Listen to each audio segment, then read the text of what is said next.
हुकूमत बलूचिस्तान ने गिलगित बल्तिस्तान और खैबर पख्तूनख्वा के सैलाब से मुतासर खानदानों के लिए इमदादी सामान की बड़ी खेप रवाना कर दी। तर्जमान बलूचिस्तान हुकूमत शाहिद रिंद के मुताबिक वज़ीर आला बलूचिस्तान सरफराज बुगटी की खुसूसी हिदायत पर मुतासरा सूबों की आवाम की फौरी ज़रूरियात के पेश नज़र इमदादी सामान रवाना किया गया। इमदादी खेप में बुनियादी ज़रूरियात की अशिया और नॉन फूड आइटम्स शामिल हैं जो मुतासरा खानदानों में तकसीम किए जाएंगे।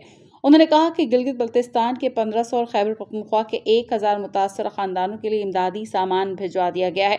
इस मौके पर तर्जमान बलूचिस्तान हुकूमत शाहिद रिंद और director general PDMA Balochistan Jahanzeb Khan ने सामान मुतासर इलाकों की जानिब रवाना किया। तर्जमान ने कहा कि बलूचिस्तान हुकूमत मुश्किल की इस घड़ी में गिलगित बल्तिस्तान और खैबर पख्तूनख्वा के अवाम के साथ खड़ी है। सैलाब मुतासरा भाइयों की मदद दरअसल बलूचिस्तान हुकूमत की इंसानी हमदर्दी और यकजहती का अमली सबूत है।